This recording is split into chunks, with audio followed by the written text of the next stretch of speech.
Hello, you are listening to the Marriage Underdog Radio Show, and I'm your host, Chris A. Matthews. Once again, I have a dynamic guest. I would like to introduce you to Bea Cote, who is a licensed clinical social worker and licensed marriage and family therapist who specializes in working with abusers. And I like to refer to Bea as the domestic violence queen. She's been in the industry for over 3 decades now, Bea? Yeah, just about. It's about 3 decades. Phenomenal. So glad to have you on the show. Thank you so much for inviting me. I'm happy to be here. Definitely. Bea, I've gone to so many of your trainings, and over the years, I've just have called on you for consultation for cases. And I always like to just ask my experts, what got you passionate about this field, right? Like when you think about working with abusers, it's not really that common. There can be some stigma behind helping those that hurt others. Just talk about your experience and briefly tell us what got you along this path. It was an accident. Chris, I had absolutely no intention of doing this work. I saw these advocates out there and I was like, these people are crazy.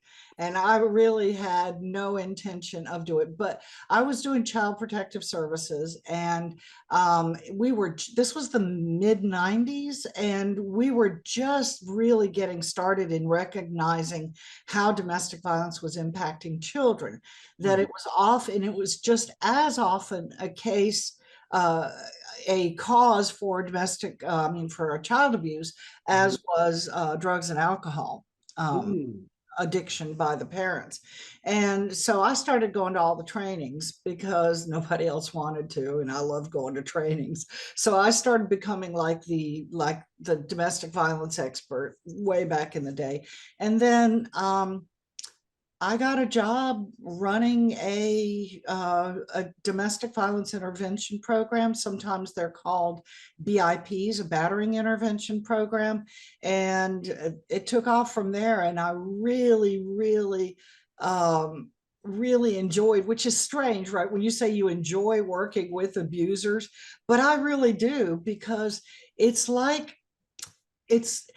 I know that the only way to stop abuse is by working with the abuser. And so I knew that by working with them, it was like a puzzle to me. It was like, what is the best way to get this guy to be non-abusive?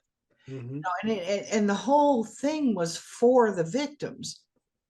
But I had worked with abusers and with victims at DSS, and I had worked with kids and families all the way back to, I'm not going to tell you how old. Oh yeah, well, okay, I'm 64. And so I got you. right, that's right. I'm trying to retire here, Chris, but it's not happening. But anyway, I had worked with families and children all the way back my whole professional career. And so I thought, if I could work with these dads, then I could keep these kids safer. That was my motivation. Yeah, that was my passion at the beginning. And then it became more, it was too disappointing to keep that as a passion once I realized how many dads really didn't care enough to stop being abusive jerks and protecting their children. So I started focusing more on them. Gotcha. And that's where my expertise grew, in my experience and my connection to other people in this field on an international basis. Yeah, and you really carved out a phenomenal career, because it's not that you've just helped abusers stop being abusers, but you've helped therapists and clinicians like myself when it comes to consultation, because you have an eye and knack for identifying those symptoms and signs of abuse that aren't as prevalent or in your face, right? So I want to do something here to show our listeners your skills in real time. And Okay. I want to process a case with you, right? So I'm going to be very brief. I'm going to share some dynamics of the Oh, wait a minute, case. Chris. We need to tell people you have not told me about this case. Okay. So, Oh, yeah, I have not told you about yeah, this so case. I'm completely winging it here. Completely winging it. I've not told you about this case, right? So imagine you have a 40-year-old man. He had a prior marriage, and he's now married to a 37-year-old female, both successful, high earning careers. And he uses verbiage around the context that his wife is a major investment. So he might say in session, when she leaves out of the house, that's over, $500,000 walking out, almost $1 million walking out the door. Oh, not objectifying much. Okay. Another trait would be making statements like, if you're going to wear those type of clothes, then I don't really think you want to have a husband. I don't really think, a wife wearing a skirt like that doesn't really, it doesn't really mean that you want to be a wife.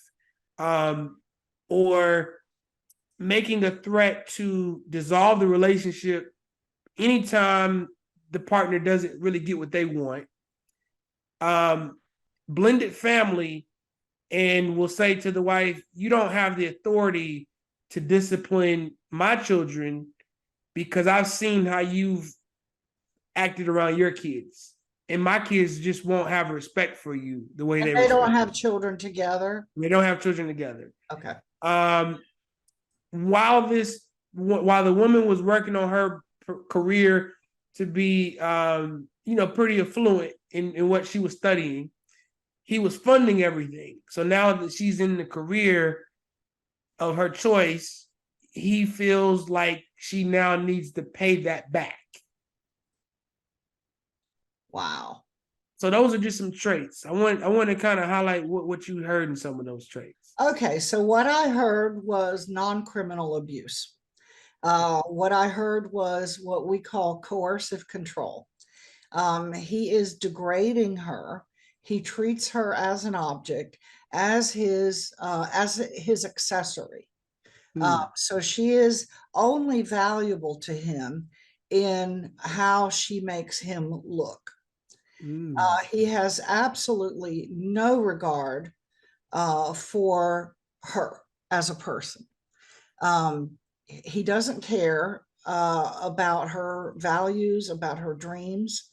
None of that seemed to matter to him. If he's not being physically abusive yet, he will be. And that is when she steps over the line and starts demanding that he treat her better.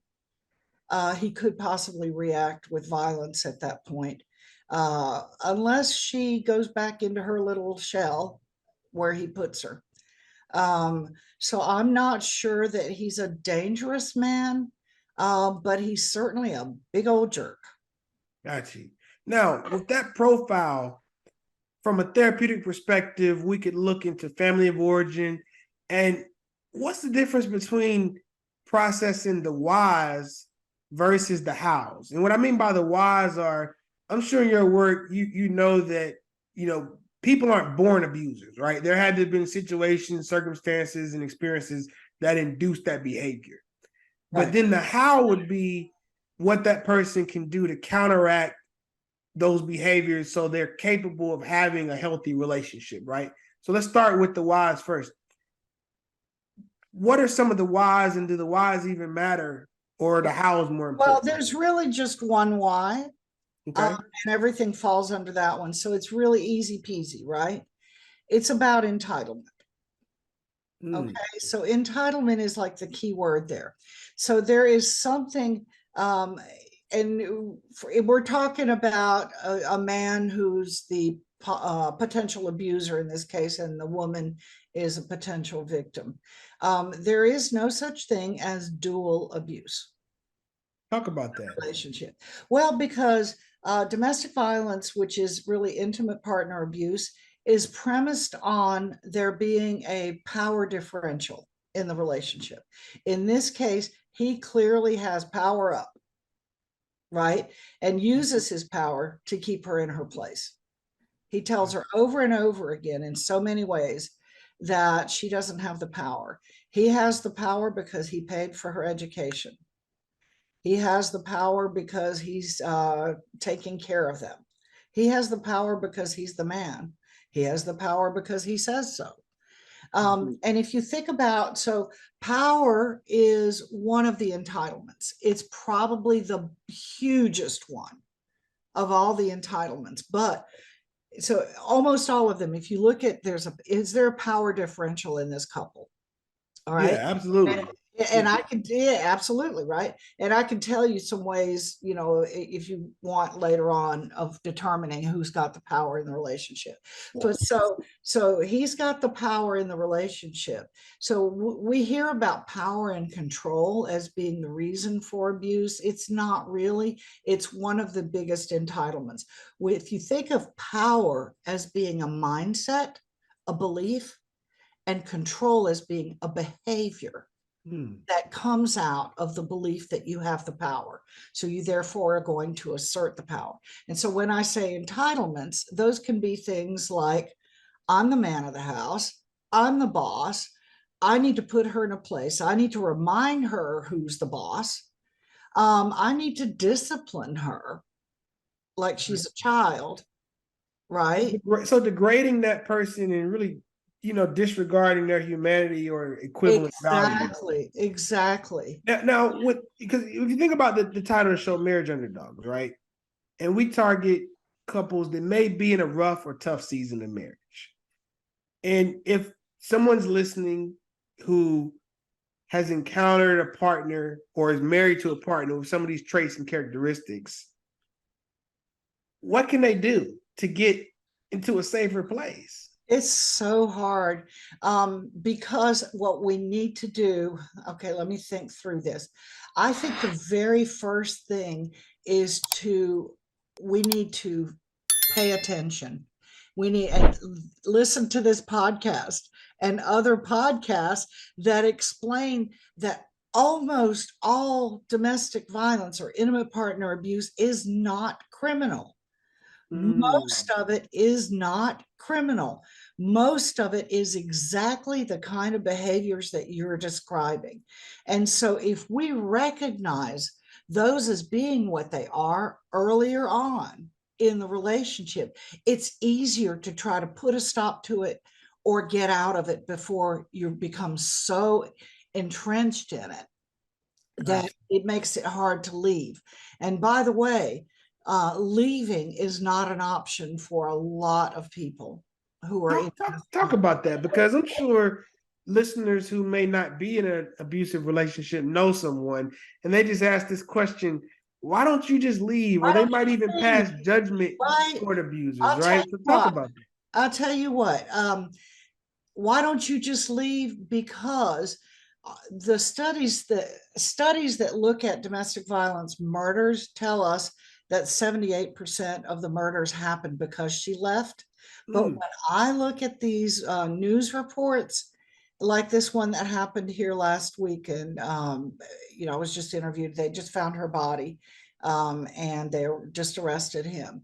And her family says she was trying to leave him. But that doesn't make the police reports, which then don't make the statistics. Okay. So when you look at cases like that, I would say that 95% of the murders happened because she left. Wow. So the prevention piece has to be highlighted even greater, because it sounds like, and be correct me if I'm wrong, it feels like quicksand, right? The longer you stay in the relationship, the more abusive it's going to get. The more abusive it's going to get, or the harder or the more dangerous it is to leave it. Right. You're absolutely right. It's kind of quicksand. So when you're first, and okay, think about this.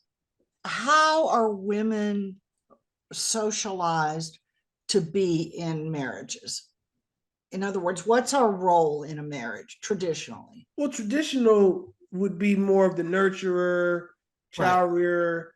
Right. Even like, and I use the word helpmate, but I use it from an equivalent perspective. But some could see that as is not right. I think helpmate Right. is As equivalent, servant. meaning, Right. yeah, you gotta be equally, if not stronger, to be a helpmate. That's Right. my viewpoint, but others might see it Others take as that a to be power grab, right? the man Yeah, is in control, the man of the right. house makes the decisions.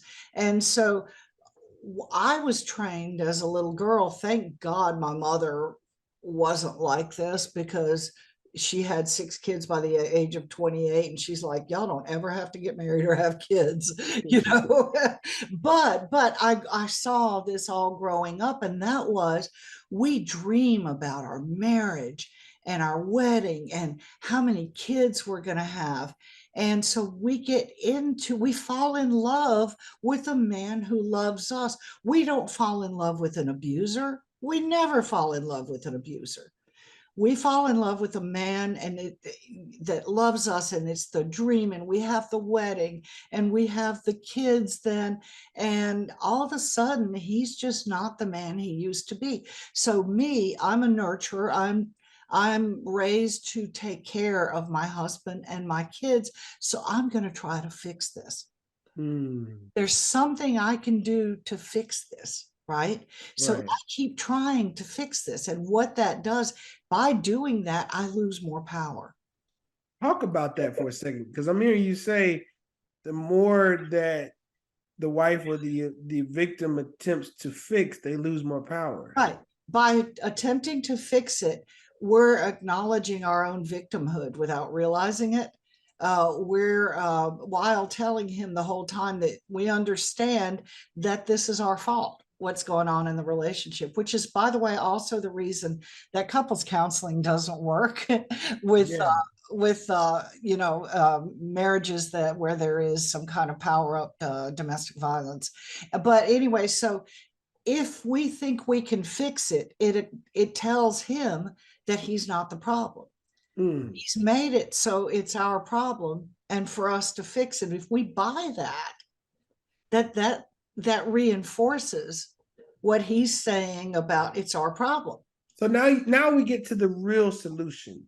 And just to recap before we go into the solution, you're right. Marriage counseling is not a preferred or identified method of treatment when abuse is present, because I used the example, abuse heats up the pot. So if you have violence that can be identified, when you go into counseling and you evoke or stir up the pot of emotion, you're going to most likely put people in positions where it can be dangerous. So it can cause more harm than good. Right. Now, when you think about the solution, and we had this talk before the show, the only way abusers can stop abuse, right? So what's the only way that abuse can be stopped? Is with the abuser, if the abuser stops it. Now talk about that, because you said earlier, which makes sense, it's something that the victim can't fix. Right. But for those that are listening, let's say that Right. you're in a marriage and you have someone you fell in love with, you have a family with, you have all these ties and attachments, and they're beginning to exhibit symptoms or signs of abuse, and they're becoming exacerbated over time. What does that person listening do? Okay, so gosh, there's a lot there. I'm trying to think. First of all, I want to say that most therapists are not trained in domestic violence. Yeah, that's true. Okay, that's because very few of us actually take a domestic violence class in grad school, because domestic violence is based on mental illness. Mm. So we don't study it as a mental health issue. And so, and then the other thing is it's not due to substance addiction or substance use, and it's not an anger control problem. So none of those treatment methods are effective or appropriate. So those just there to mask the issue, because as a licensed clinical addiction specialist, one who treats addiction, when I'm screening for abuse in relationships, it may or may not intertwine with alcohol use, but when it does, both partners tend to use that as an excuse. But what I hear you say is we can't look at alcohol or anger as the causation for abuse. Abuse is abuse, regardless of those things being present or not. Absolutely. Absolutely. Now, drunkenness can escalate domestic violence and can cause a lot more serious injuries. And the last study I saw is about 50% of the domestic violence murders involve somebody who's drunk. And so drunkenness makes things a lot more different.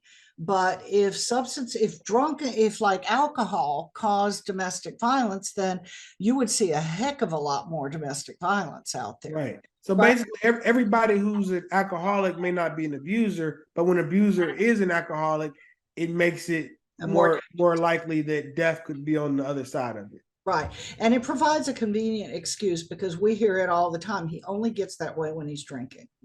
Now, let's go back to solution-focused mindsets, right? Because you mentioned the only way abuse can stop is with the abuser. Right. So the work you do is working with the abuser. So talk about that work in the outcomes when abusers do decide to get help. So how long does it take? Okay. Do they do counseling do they do counseling in conjunction to the abuse? Do you see that marriages can be salvaged when the abuser does seek out help? Yes, they can. Okay, let me back up and thank you so much for letting me talk about this. I guarantee you that most people have never even heard that there are programs like mine, like Impact. They're called BIPs, Battering Intervention Programs, or DVIPs, Domestic Violence Intervention Programs.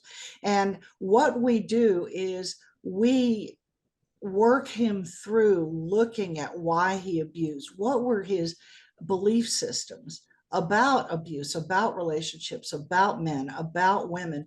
And then, you know, we give him hope, and we give him all the tools needed to change those behaviors and turn them around. And those who do find that their lives are so much better because it's not just their partners, but it's also like everybody they come in contact with that they're jerks to a lot of the times. And so they find themselves really appreciating this new person that they become. And we have a way for them to continue to be involved after they do their work in our program.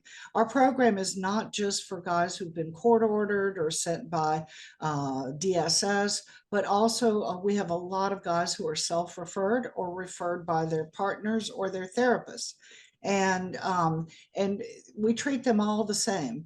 And they all do the same kind of work. And it's for a lot of men who have never been given permission to express their emotions, to talk through this stuff, to talk about relationships and men in relationships and what they saw growing up. This is an opportunity. And a lot of them are so grateful for this opportunity, and it changes them. It is the only kind of work that can help abusers because we're attacking the problem, not the person. Right, exactly. And that's a big piece of therapy too. We talk about extracting the problem from the person. Right. And it sounds like DVIP, domestic violence intervention programs, and BIP, batter intervention programs, do that. They help men or abusers go deep into the root causation of the issues, and that may start with family of origin or what they may have seen growing up. Yes. And it's not just about the victim, but it's about the abuser becoming another person too. It's almost like the program is shedding or taking away that film, and the real person has permission to come out. Right. And I hear so often how, there's been this trend for the past like 4 or 5 years on calling all abusers narcissists, right? And saying narcissists are abusers. And you know how I feel about that because we've discussed it before. Yeah.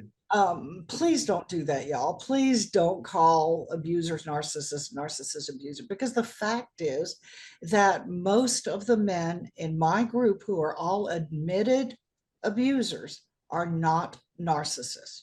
Hmm. Now, are they self-involved? Yes. Are they selfish? Yes, absolutely. But to provide them with an excuse for their abuse by giving them a label, not good, not helpful. It's also not helpful to the victims. I like how you phrased that. An excuse for don't provide an excuse for the abuse.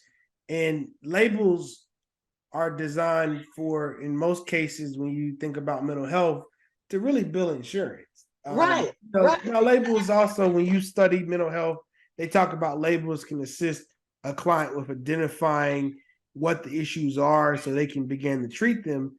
But it can have an adverse effect as well when it's giving an excuse for the abuse. Now, Absolutely. now, B, when you think about the grassroots efforts, the social media, the ability to make this well known in the public, because you're right, most people don't even know about these intervention programs. They just automatically assume that you just go to counseling.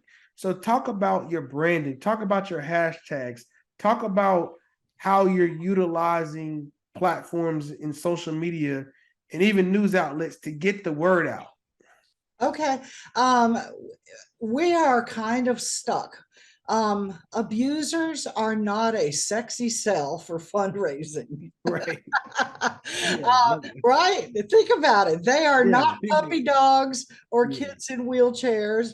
And it's really hard to find any money to do this work. In fact, there is no government funding. I mean, there are a few programs here and there, but there is little to no government funding to do this work.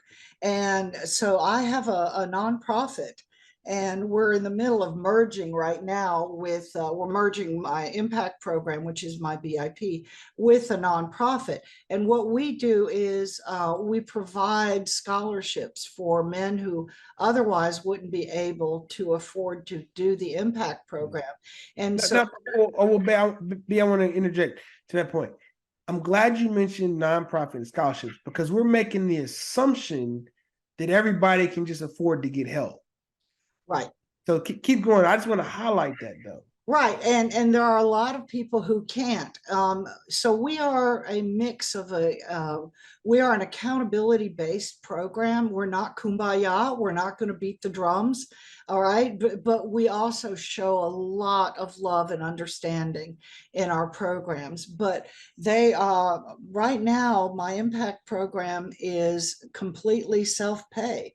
And except for those folks who are eligible for the scholarships, which is, you know, a price reduction, but we are certified by the state of North Carolina, and people can look to see if their states have a certification program for programs like mine, and also, you know, what their requirements are. We are required to be at least 26 weeks long, one weekly session.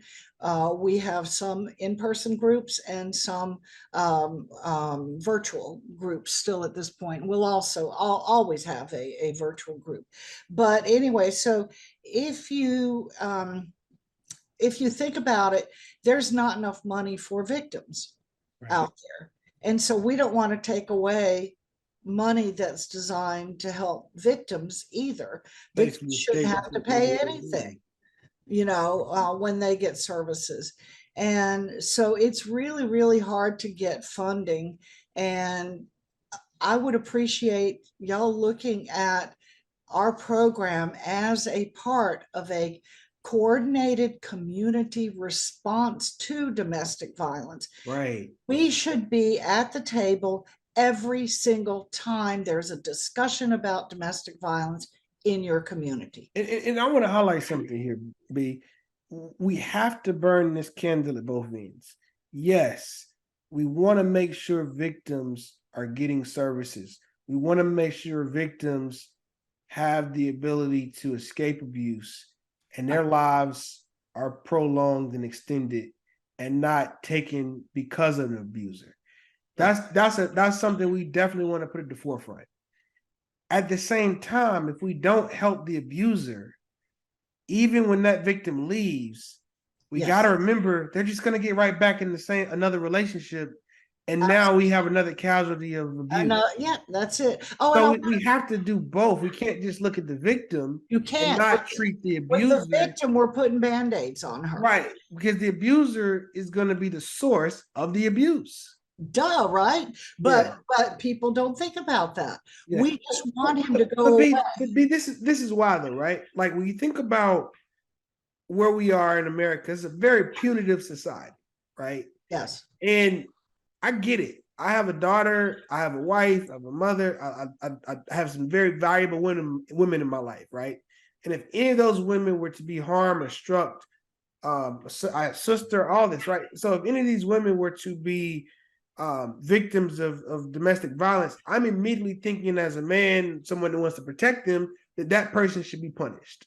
So I understand the mindset, but my question to you is, how do we begin to create a shift in thinking to get to the root of the problem? I think that one thing that we want to do as a nonprofit is have a program for those who are just questioning their power in the relationship, whether or not they might be abusive or become abusive. So those who haven't yet been abusive, we need to be able to talk to them and to talk to men who want to get help. Well, Right. doesn't that start really young then? Like I'm thinking this needs to be in the grade schools, Oh high yeah, I schools, had a guy colleges. tell me one time he was really young guy, but he'd already been in prison, not for domestic violence, but he was on ankle monitor. He'd been shot. He was just living that really criminal lifestyle, and he was abusive too. And he said to me, he said, if I had known about this when I was really young, this wouldn't have happened. He said, because I saw my dad and my uncles and the way they treated women. And I told myself I was not ever going to do these things to the women in my life. So I didn't. He said, I just abused them differently because I had no idea that there was any other way to be. And he said, why don't they teach this stuff in elementary school? Because we do teach it, it's just not in its entirety. Most boys are taught don't hit girls, right? But Don't hit that's girls. it. What But do you that's it. It doesn't yeah. go beyond just the hitting piece. And So most of my abusers don't hit women. right, so I'm an advocate for B. We need to get these curriculums in schools, right? Health classes need to have a section that talks about abuse, the power and control. These things need to be We discussed. need to work on healthy relationships. Absolutely. And we need to not reward the abusers. We need to not reward the bullies, right? We need to not reward these boys. We need to tell girls that they don't have to have the guy with the nice car, right? That they don't have to look for, as a top quality, somebody with power. The captain of the football team, whatever. But that's what's attractive. So we need to talk to girls too. Right. About value. And I think there's a healthy balance, right? Like, those that follow me, I believe in positive masculinity, right? Like I know there's a common term people throw around called toxic masculinity, but not all masculinity can be toxic. You have some positive attributes and traits. Masculinity can be a beautiful servant when it comes to protecting. Even as a man, I always use the example, if someone comes in my home and it's late at night and I have to protect my family, a masculine gene may click in, and that's a positive. But I think when you have a force within you that's not properly monitored, or you're not educated on the value or the use of that force, then that force can turn into abuse. Instead of use, it now transitions into abuse. Right. So men have been socialized to be providers and protectors. So it's only the men who take that too extreme, who don't figure out a way to have a balanced, respectful relationship, Absolutely. Even with those roles that society has given us. So there's so much information out there, but we need to know how to how to disseminate that information Mm-hmm. to these young children, to middle school children who are navigating relationships already, Right. and of course to older people as well. But it starts when they're young, and it starts with people holding their peers accountable. Absolutely. Right. And you have And, to and it's going to take a systematic approach. And I love the fact, just as we broke down through this interview, the different methodologies and approaches. And I think the biggest takeaway for all the listeners, there's help. There is help for abusers.